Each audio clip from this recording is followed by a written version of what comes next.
I think the thing that's most disturbing to me is that we don't is to no longer have a foreign policy that has any values-based system to it. And that is alarming and really, for me, I feel at sea as an American right now, with what's happened with this attacking our allies and comforting our enemies. This is the Ground Game Podcast, where we cover politics from the ground up. Here are your hosts, Tom Lobianco and Patrick Pfingsten. From sea to shining sea above the fruited plain, welcome to the Ground Game Podcast. I'm Patrick Pfingsten. Tom is on assignment. He will be back with us soon. We are excited to have you with us on our program today. The great Chuck Todd, formerly of NBC News, spent 18 years with the Peacock Network, 9 years as moderator of Meet the Press. He recently departed the network and is joining us for a conversation. We'll talk a lot about the president's address to a joint session of Congress this week, as well as his abandonment of Ukraine, and maybe a little bit about the media landscape too, because that's one of my favorite topics.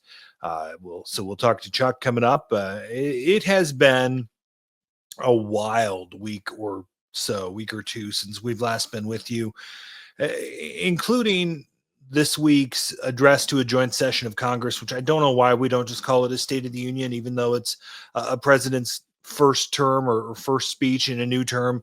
It doesn't make a ton of sense, but it's a State of the Union for all intents and purposes. And boy, Donald Trump was having something going on Tuesday. I don't know if he's fueled by amphetamines or something or what, because it was an hour and 40 minutes of carefully crafted crazy. And I think very effective in the way that he peddled to his crowd. I got a couple of clips that I want to respond to. I'm not going to play a lot of an hour and 40-minute speech because God knows I don't have that kind of patience, and I don't think you do either. Just a few things he said that I want to respond to. We have accomplished more in 43 days than most administrations accomplished in 4 years or 8 years, and we are just getting started. Things he accomplished in 43 days. Absolutely. Let's look at all he's accomplished. He's implemented the largest tariffs since 1930. He's launched a trade war with two of our closest allies and neighbors that he just signed a new trade agreement with. He ambushed another ally, Ukrainian President Volodymyr Zelensky, in the Oval Office last Friday, making it clear we're on the side of Russians. We switched teams. He's accomplished something, all right. He set us back 50 years in the last 43 days. We suffered the worst inflation in 48 years, but perhaps even in the history of our country. They're not sure. As president, I'm fighting every day to reverse this damage and make America affordable again. Joe Biden especially let the price of eggs get out of control. The egg price is out of control. Trust me. Joe Biden deserves a lot of our disdain on inflation. Your media elites out there like to talk about how great the economy was under Joe Biden, but apparently none of them ever had to buy food for a toddler. And cost of living, inflation was likely the reason that Biden and in turn Kamala Harris lost the election last year. But let's be real for a second about the price of eggs. Egg prices started falling in the fall of 2023. They hit highs during the pandemic and, of course, through the inflation that we talked about. The peak price nationally in 2023, on average, was $4.82 per dozen. But prices went up this time in January and February among the bird flu outbreak. When the bird flu, avian influenza, is found on a farm, an entire flock is killed to limit the spread of the disease.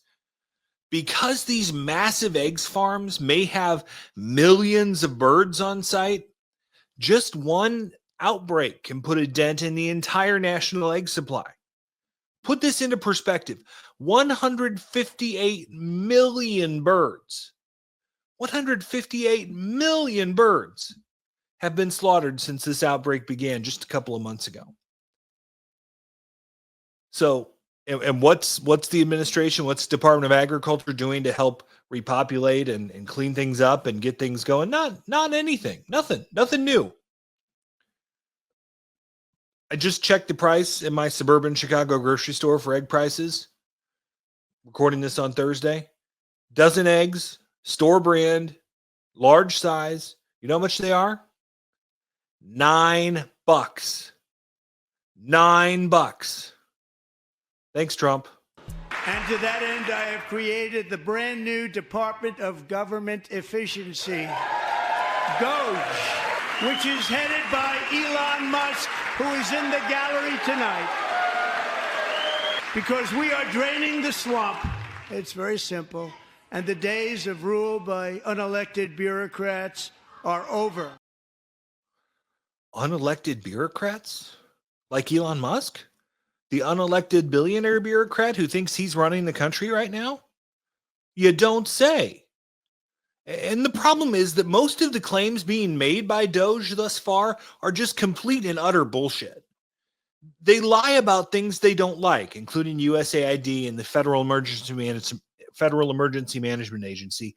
And those lies are just propped up on Twitter.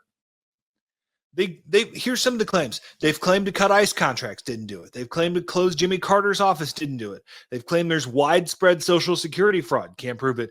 They've claimed there's gold missing from Fort Knox, can't prove it. They claim FEMA put illegal immigrants in luxury hotels in New York City, not true. They claim USAID is money laundering. What? And they claim federal employees make tens of millions. A single federal employee can make 7 figures and employed by the federal government. They're all just lies. Listen, I am at heart a conservative. I want the federal government to be considerably reduced in size and scope, but I want it to be done legally. I want it to be done by Congress. I want it to be done thoughtfully. I want it to provide services to our veterans, to those who've suffered a disaster. I want our food to be safe and secure. I want our national defense to be strong and safe. I don't just want it blown up with C4 by a wacky billionaire and his band of 20-year-old bros. We're 45 days in. This isn't working, y'all. This is a train wreck.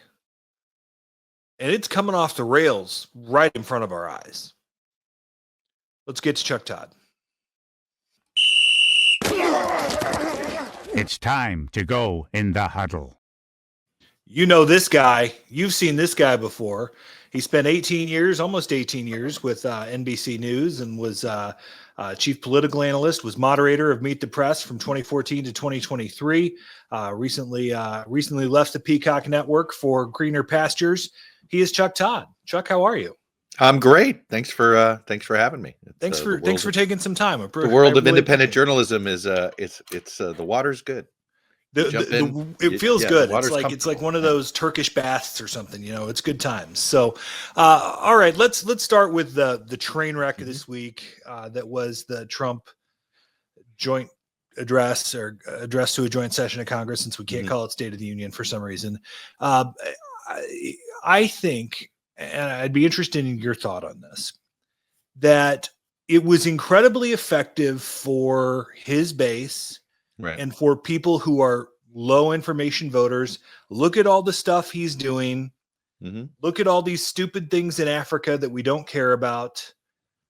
But in reality, it just outlined the train wreck that we're seeing day in and day out. How did you take what you saw the other night? Well, you know, it's interesting you had to be careful in how you listen to the speech. And I'm always mindful. I'm somebody who always constantly tries to put myself in the shoes of somebody just tuning in that isn't reading everything obsessively every day and all of that. Because I think that was, I would call it a tale of two speech and interpretations, right? Which is, if you just focused on the language he used and you just focused on what he said and not necessarily had any knowledge about the motivations behind what he was doing, the effectiveness of what Doge is up to, what he's doing, the effectiveness in AID, this was one of those cases where I think Stephen Miller wrote a brilliant political speech in that he set all these traps for Democrats, right? Which was, okay, we're going to put you in these uncomfortable situations where you're going to have to make a decision about whether you're going to clap for a cancer patient, which also is going to be connected to what we're doing at the border. And you're going to have to applaud for a victim of a crime that was committed by an undocumented migrant. And we're going to put you and then if you choose not to do it, you're going to look ridiculous. If you choose to do it, you may pick a fight with your own base, right? So it was a very intentionally, this is a case, and Trump really stuck to teleprompter more than he normally does. And on these speeches to Congress, you're more likely to stick to teleprompter than not. And so I got to give Stephen Miller tactical credit here for how he created the situation that I think, but he was playing to the moment, right? So it was tactically really effective in the first, if your whole goal was to own the libs online, I think they did it. And your goal was to create a few viral moments to make the Democrats look feckless. The question is whether, did you do anything? To me, those speeches are opportunities to talk beyond your base. Well, Donald Trump made no attempt to do that. And these are opportunities to essentially build a bigger coalition than you have. And that is something that he chose not to do. So I think politically, long-term, it was a huge missed opportunity. But knowing how they operate, I know why they believe this was a success, because they just saw it as are we going to win the 24-hour news cycle? They did. But I think that speech has no legs. Well, they've never cared about growing their base, right? I mean, whenever given the opportunity to own the libs or grow, forget growing the base, growing the middle. I would argue all they care about is growing the base, actually. They don't care about growing the middle or persuading the middle. They don't make a persuasion case. They never have. Even through 2024, right? I mean, it was never here's why we're good. It was everything is bad because of Biden and Kamala, so you have to vote for us by default. Yes. Well, I'd argue that our last three presidential elections have been vote against elections. That's right. It was a vote against Hillary, a vote against Trump, and a vote against Kamala. We have not had a vote. We have not had a majority decide to vote for a president since the two Obama terms, I think. The interesting thing is the way that I've always found they do an incredible job of hitting the low-hanging fruit. Right. The stuff that the USAID stuff that folks don't pay attention to, right? They just think foreign aid and we're sending money to dude, and they cherry pick the most ridiculous sounding things. Too. Totally. They did a great job of doing that. Absolutely. But it was a reminder, it just sort of how, it actually was just served to remind me just how horrible Biden was at managing government and message. They were terrible at this. They really were. Yeah, absolutely. But I mean, they frame foreign aid as condoms in the Congo, instead of the soft power that we've amassed over.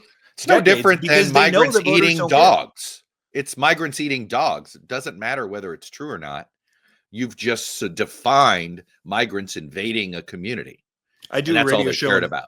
I do a radio show in Springfield, Illinois. So I've got Springfield, they're eating. I've got that on my. I've got that on my hotkeys. You got that queued up. Yeah, I see that. It's everywhere, man.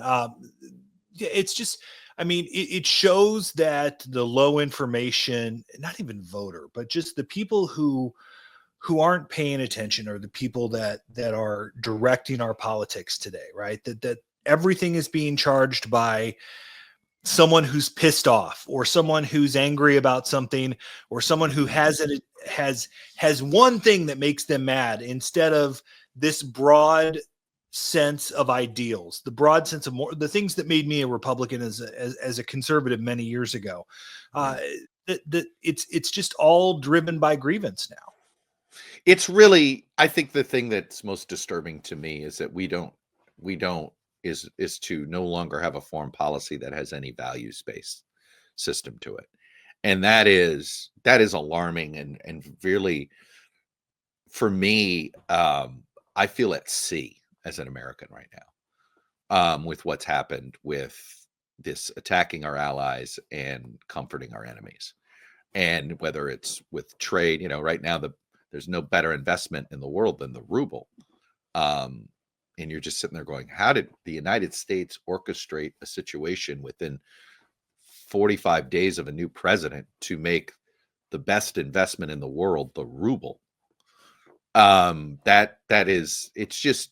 It's just in that sense, the lack of shared values, the fact that we are moving to something that I've been toying with calling sort of political Darwinism, right? Which is just simply, a form of survival of the fittest. We're a big country. You're not Ukraine, tough S, right? Go get some nuclear weapons and then call us later, and maybe we'll fear you. I understand why Trump wants a world like that. That's a world in real estate developers operate in all the time, which is everything's a zero-sum game. You're either developing the land or somebody else is developing the land. But it really is a total misreading of the last 80 years of history. I mean, this is what's so frustrating about this so-called low information voter is they're being told that the United States leadership over the last 80 years has been a failure, not a success. It's a massive success. You find me any other 80-year period in modern civilization, going back the last 2,000 years, that has been as successful for any empire, any whatever you want to describe the United States, as the last 80 years have been for the United States. And it's just sort of, that's what's so frustrating to me. It's like, we've had a brilliant, we have done imperialism without taking new land. We have done colonialism without having to pay more people Social Security. I mean, if you want to just get really cynical and crass about it, right? We basically took control of Europe without having to govern it by being the security umbrella. And it's been massively successful. We've gotten more people out of poverty around the world. Our economy's grown like crazy. I mean, go spend time in any other country in the world and then come back to me and tell me that America's an asshole, because it's not. Totally. I want to get to Ukraine, but I wanted to circle back to the speech the other day. Do you think that the administration knows how much of an Achilles heel the economy is for them right now? He certainly didn't talk about it, blamed Biden for it, said, oh, there's going to be a little bit of a disruption with tariffs and inflation and that sort of thing. I got the sense that as little as they talked about it, they either know it's really bad or they don't care. Well, it feels like something in between, which is everybody around the president knows these policies are terrible, these tariff policies. Everybody except him. And every Republican member in Congress, every single Republican member of Congress knows their crap. They know every single one. They know it. I just, I'd like to know who's the free trade party anymore. Right. I mean, for someone like you, this has got to be extraordinarily disconcerting. You're just sitting there going, it is totally at loss here with this. But, this idea, I mean, there is rhetoric they're using. They're going, oh, no, the External Revenue Service, we're going to be able to, get rid of regular income taxes because all of the government's going to be funded by tariffs. Oh, really? So essentially, you want to go to a VAT? Because what you're really doing is moving to a VAT system, value-added tax, right? That's what, and there are some, this, and it's usually been political losers on the right, a form of the so-called fair tax, right? Which is, again, the idea of essentially taxing goods and services rather than income in general. I think there is a movement, is there something with some people in this administration that's the ultimate goal here, to shift us to just a completely different tax system, right? The sort of the value added tax mindset. But I mean, this is just going to be this is just going to strangle our economy. I mean, we are going to be, it's as if we're inside the stomach of a python, just getting slowly constricted. And that's what this is going to feel like with these tariffs. It's not going to be right away, but we're literally going to get nickel and dime till we're to the point of, oh, people aren't going to buy cars for a while. You're going to see big purchases, particularly things that go across border, whether it's washing machines, things like that. It's going to have all sorts of delayed purchasing. We had a baby in December, so we needed a bigger SUV for our growing family. I made a point. I hope you got it already. Yeah, we did. We bought it in December because it's like, I'm not doing this after the first of the year because I don't know what's going to happen. I had a lease expire. My lease actually didn't expire till middle of March, but I knew these tariffs were coming, and I had to, look, the dealership guys are all sort of, well, they might go up, but the fact is they might go up, right? These prices, and they might get rid of and I went ahead and got it done before the end of February out of fear of these tariffs. Yeah, I mean the tariffs, and I've worked in ag policy, previously, so I look at what's going to happen. When do the farmers revolt? You're being when we know they will. When? I don't know. How much patience is there? I know there's some. I cannot find and I grew up in one of the most rural counties in the state. All farmland. Went Trump 78% in 24. I compare it to the Republicans in Iowa in 2016 that literally voted for the guy in the Iowa caucus in 2016 that wanted to end renewable fuels. Right. They constantly vote against their pocketbook. And I don't understand. There needs to be. And the irony is that but when you ask them why are they with Trump, they'll say it's because of their pocketbook. Yeah. And I don't know. I don't know how you do your accounting there. I don't understand. I mean, I've tried deep dives on this so hard with people I know, and I just look, it goes back to deep distrust of government in general, right? Which has always been a through line there. And I do think, this to me is where Democrats have a real challenge in front of them with whether to help Republicans get out of this government shutdown or not. If you're the party that believes government should work, can you also be the party that doesn't participate in keeping government open? I think it's a real dilemma, because I actually think what some people are hoping with the Republicans, with the Doge plan here, is that essentially you starve the beast, right? Which is, the more they cut off, the more they quickly sort of get rid of these excess workers in their minds, the more you will make government more inefficient, because there will be fewer people working on things, and then that will only reinforce the notion to some people that government isn't working for them, right? If you make government if you continue to make it less efficient. I mean, I actually believe the government, political parties, and the media all actually have the same problem, in that they've never dealt with their viewers and voters as customers first. If you would think of everybody as a customer, you'd treat them better.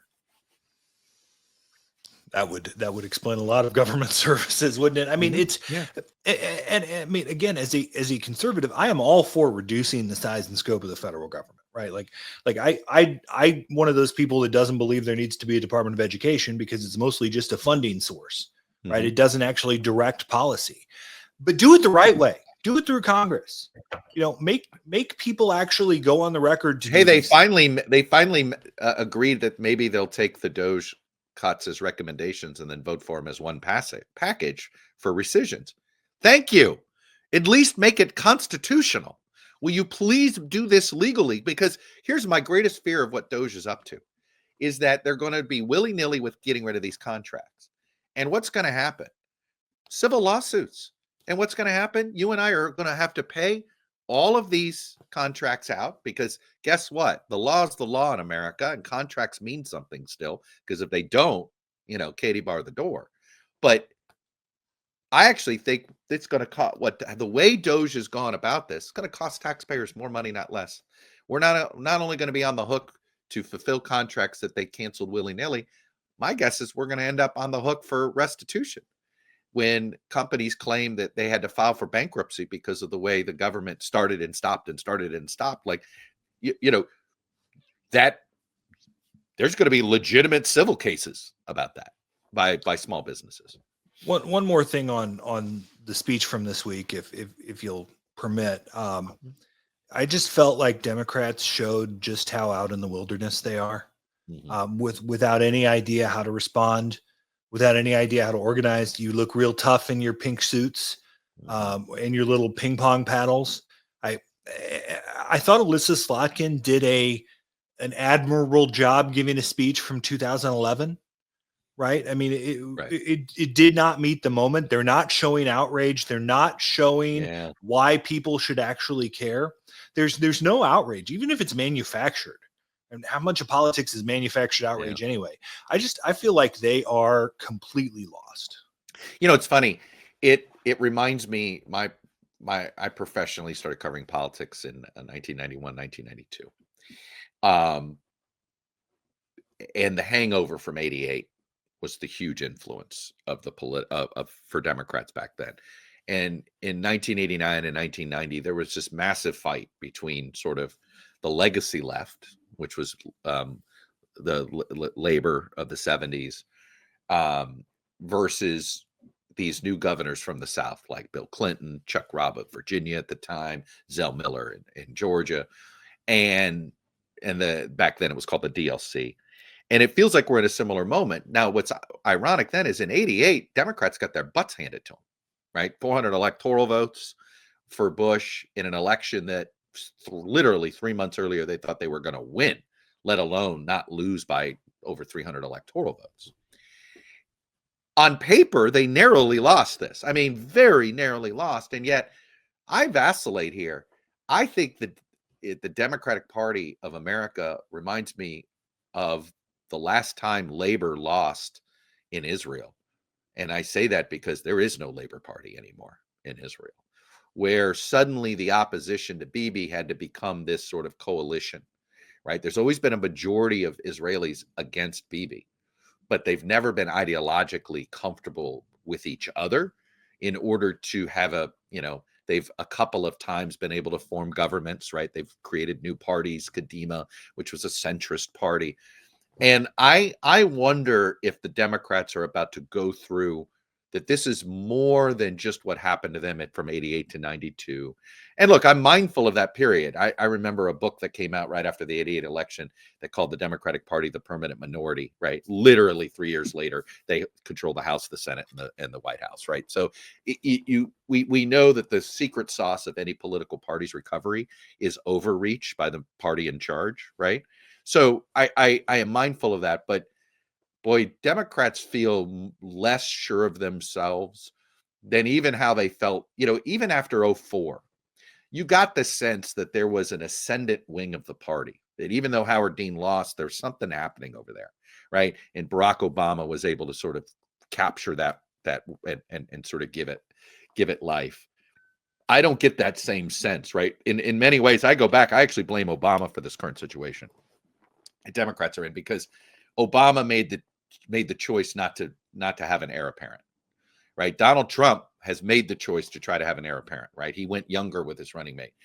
Barack Obama didn't do that in 2012, and then went out of his way to put his arm around the oldest candidate in the elite mainstream of the Democratic Party at the time, Hillary Clinton, a candidate he had already defeated once. I do wonder in an alternative universe where Obama sets the Democratic Party more on his vision rather than essentially handing it back to the Clintons. Mm-hmm. Two young guys in 2008 though would have been a tough sell, right? Or at least a tougher sell had he not. I agree, Biden. but I mean, he probably should have just picked Biden in 2016. Well, what you could have done, I think that it's easy to say now. It's 2012 that he should have changed running mates. I look at the 2006 cycle, okay, and the rise of Democrats that won in that cycle: Claire McCaskill, Amy Klobuchar, Bob Casey, Sherrod Brown, Jim Webb, John. I don't know if I said Tester or not. But the point was, it was this sort of class of I'd put Michael Bennett in there. He won he wins in a special, gets appointed in a special, but there was sort of the Gen X class of leaders who should have all run for president in 2016. Or Barack Obama makes John Tester his running mate in 2012, or Amy Klobuchar, or, goes to the next generation, which was his generation. And instead they went older, right? It's never, you look at the history of political movements, there are rarely successful political movements that go older with their leadership. The Republicans did it with Ronald Reagan, and it did work for them, but it mostly doesn't work. You need to, be younger and more vibrant. Trump has benefited from the fact that the Democrats have not offered younger alternatives, right? Hillary Clinton and Joe Biden was older than him, and Hillary Clinton is like a year younger than he is. He's the same age as Bill Clinton. So there hasn't, I think this has been, when you actually look back on it, I think the generational stalling of Democratic leadership. I mean, why is Chuck Schumer still there? Right? Should be Amy Klobuchar or Michael Bennett. Number 2, who's even older. Right. I mean, but it should be a Klobuchar or Michael Bennett, right? Who are in their third term, right? These are not spring chickens themselves anymore, but they should be having the generational baton. And now they're both, I think, Klobuchar's in 60, Bennett's like 57, 58. We're going to lose this whole generation on that side. Look, you compare that, the Republicans have done at least a better job of incubating a little bit more of their Gen X leaders, like Tom. Something else we can blame the boomers for, right? Oh, I will. My epitaph will say it was the boomers' fault.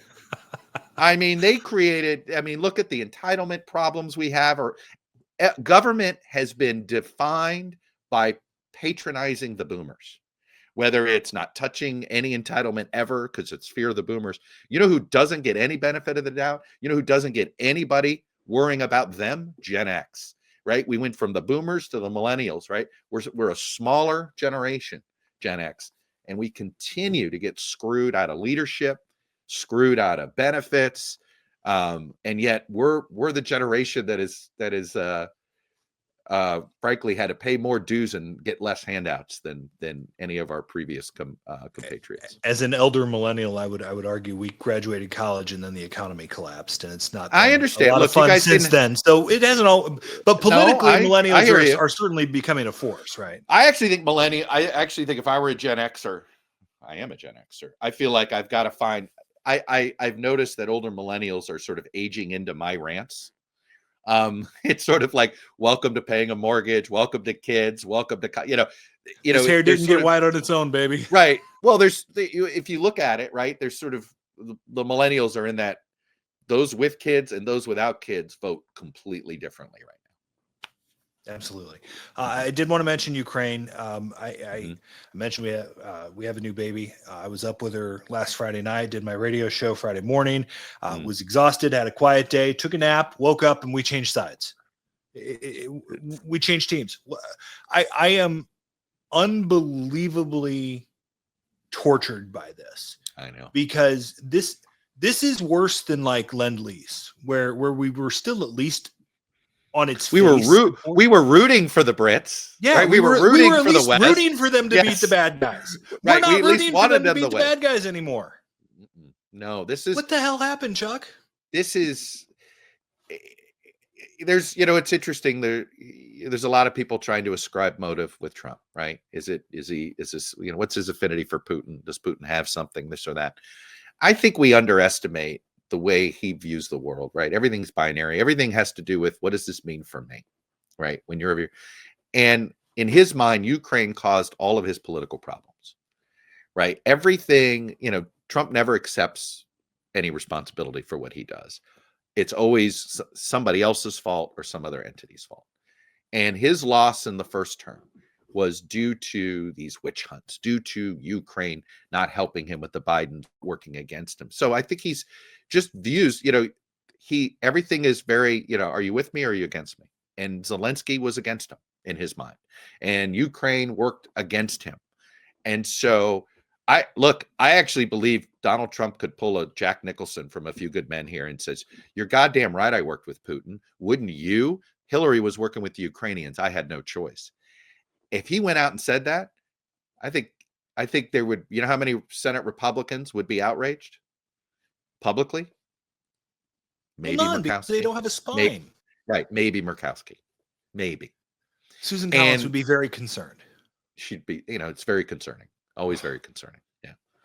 Oh, I get upset at a guy like Todd Young, who I know a little bit and think the world of him. This is a guy who understands how the world works. This is a guy who knows Kash Patel is a terrible human being. What do you do? All right. What do you do if you're them though? I vacillate. Well, you lose a primary in 2 years, right? But is it worth it? I was just going to say, my guess is Jeff Flake says it's not worth it. My guess is Bob Corker tells them it's not worth it. You need to, because you know how many of them say stay in the room, right? They all think. Now, I think they misread the situation. I'm with you. I think history is filled with people that stand up in moments that may seem like lost causes, but then become a cause. So, I am extraordinarily disappointed in many of these folks, but Mitt Romney always did the right thing and stood up. Did it work? Right? Got him assailed at the airport most of the time. So I think, I love to, it's the most fun thing is I noticed at night, there's a lot of people that seem to love to retweet old Rubio comments about Putin and old Rubio comments about Trump. I think eventually Marco Rubio, circa 2016 and 2017, is going to be proven right. Yeah. The irony is going to be by the time 2016 and 2017 Marco Rubio's proven right, he's going to be on the other side of the fence. 2016 JD Vance has already been proven right, and now he's vice president for this guy. Yeah. It's just, it makes me crazy. We didn't have time to get into media. Yeah. I just want to ask you one question, if you don't mind. Mm-hmm. Sure. Since you're just out of TV now, is network TV, is cable TV, is what's its future? I mean, is it a dying medium? So I would separate out cable and broadcast. Okay. I think that we've learned, the death of linear television has been predicted multiple times. And put it this way, you know what Disney, Comcast, and Paramount love the most? That they have this free over-the-air brochure that they get to use every once in a while for sports or to promote new stuff or to do live events. So I do think the broadcast business is still, like, that is something to have. Having access to the over-the-air airwaves, right, still means something. I think cable is FM radio from the 90s. And so when you look at what you saw with radio, I always say this, radio in the 80s was disrupted by this thing called the Walkman, right? And the minute we could figure out that we didn't need the radio for music, right? And then, of course, we go from the Walkman to the CD player to streaming, and it, boom, boom, boom, boom, boom, boom, boom. But in the meantime, it was putting a huge, as people went more on demand for their music, it totally cratered radio businesses left and right. But there was still cash to extract from radio throughout the entire decade of the 90s, and really even through about halfway through the aughts. And I think that there is going to be money to be made by cable news among older viewers for the next 10 to 15 years. And just like there had been with radio. And then eventually it becomes, the Clear channel, I think, is iHeartRadio now, right? In some form. Odyssey is, I think, what they're branded as now. But right, or Odyssey. If you look at what they were worth in the 90s versus what they are today, it tells you. So I think that's where cable TV is headed. But I will just say this. Mainstream media is always evolving, and I don't think we fully appreciate that. Like, when did we declare the death of Life magazine? Do you remember anybody saying, "Yep, that's it, magazines are dead"? We didn't declare, but all of a sudden you realized, oh, Life magazine isn't as influential as it used to be, right? And now something else is. So I think all of this thing is evolving. I think that you will see I think we're in the middle of building a new mainstream media, right? Where we're not quite there yet, but by, in the next 3 to 4 years, it will be obvious what feels, sort of, there'll be like rules-based journalism versus the Wild West journalism type of thing. But, I think I just think we're just evolving into something new that's based on the technology, frankly, that we've seen in the past. I mean, I'm obsessed with radio as a model for this, because there was a time in the teens and 20s where anybody could start a radio station. It wasn't, it didn't take much to get a signal. And then eventually you saw consolidation. I think we're seeing that a little bit with podcasting and with, the world of Substack. Is right now it's 1,000 flowers blooming. Eventually you're going to see this culled, right? And you'll see forms of consolidation. Maybe there's never any full-time reporters beyond the curators on broadcast television, but maybe folks like you and I, part-time work for one place, part-time work for another place, part-time work for another. So I do think the business is just in the middle of an evolution. I kind of see it as very exciting. I go to journalism schools and say, look, I know your parents say there's no future in journalism. What I would tell you is that we're being disrupted, and it's actually never been a better time to jump in, because the barrier to entry is low, and the opportunity is huge if you can solve the problem. I think the big problem is rebuilding the local media ecosystem, and that's where my head is at. I'm all about figuring out how to rebuild the local media ecosystem, because I think you can't fix the national ecosystem without fixing the local ecosystem first. I know recently you were at the University of Illinois. Not I that long was. ago. So yeah, I'm glad to have you and I will say this: I assume you're a big Illini fan. Huge. I think the single most disappointing big school athletically is the University of Illinois. My mother grew up in Grundy County, just so you know. She went to Did she really? Yeah, she went to a semester in Champaign. I grew up in Iroquois County, so it's right by there. I always said this with Grundy. It was Morris, Illinois. Grundy County is Springfield from The Simpsons. They had their own nuclear power plant. They had all these. It was sort of like she sort of. I always joke she kind of grew up in a Simpsons small town. But my dad grew up in Iowa. She grew up in Illinois. So I've always had this affinity for the University of Iowa, University of Illinois. I do not understand how the University of Illinois has not been more successful in football and basketball. And it's had fairly decent success in basketball. I love Coach Underwood. I know him a little bit.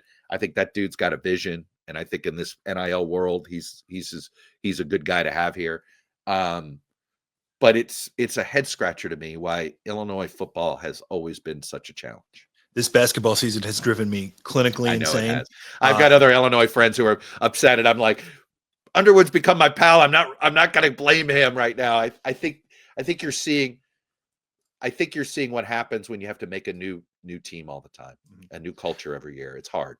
I think what you'll find, the best thing that ever happened to Illinois football is Brett Bielema. They will be in the mix for the playoff next year. I hope so. It doesn't help when the richest alum at the University of Illinois is busy helping the University of Michigan recruit quarterbacks, but that doesn't help. That certainly doesn't help. I'm referring to Mr. Ellison, if anybody. Yeah, well, and I mean, I happen to be on campus. I happened to be on campus like 2 days after that happened, and they were like, "I can't believe this. We're gonna get him. We're gonna guilt him. We're gonna get guilt money out of him. We're gonna have to do something." It just bugged them. Yeah, and Shad Khan is busy with the Jaguars and pro wrestling these days, so he's not.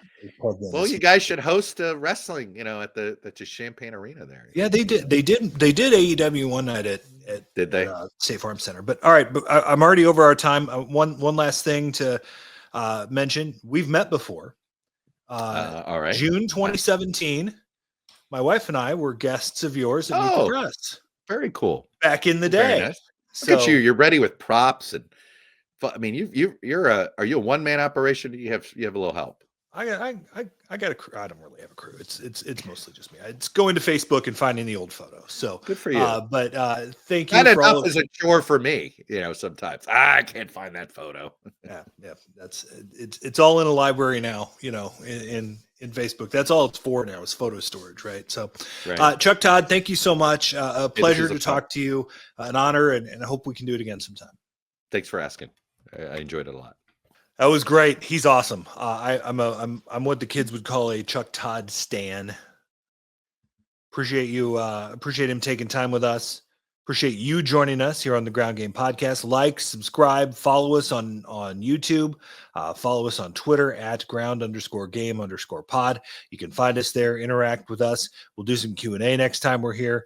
So drop us your thoughts, drop us your ideas, drop us your questions, and we will be happy to have a conversation with you next time here on the Ground Game Podcast. Take care.